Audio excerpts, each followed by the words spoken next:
It's been 40 years since Terence Higgins became the UK's first named person to die of an AIDS-related illness on the 4th of July 1982. YouGov polling for the Terence Higgins Trust shows that 48% of Britons remember the Tombstone campaign, with that rising to 3/4 in the 45 to 54-year-old group and 70% of those aged 55 and over.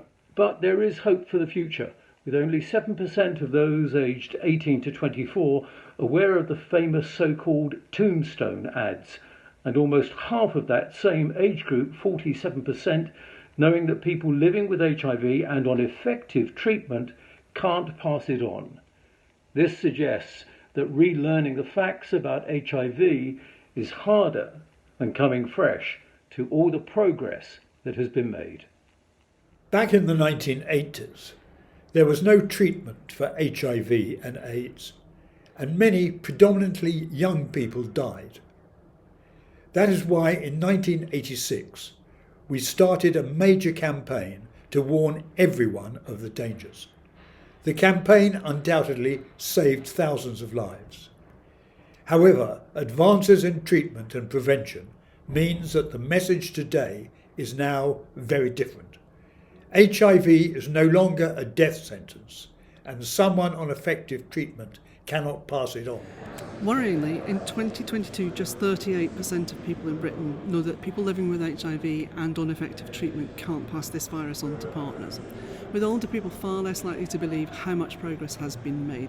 That means people living with HIV can expect a normal lifespan.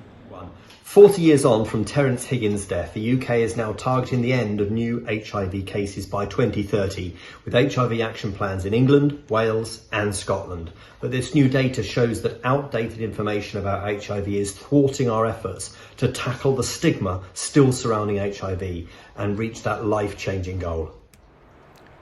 The HIV epidemic continues to be exacerbated by socio-economic inequalities, which already marginalised communities bearing the burden. Tackling stigma and reshaping the narrative around HIV is absolutely crucial to ending the epidemic and ensuring people living with HIV can thrive, and we all have a part to play in that.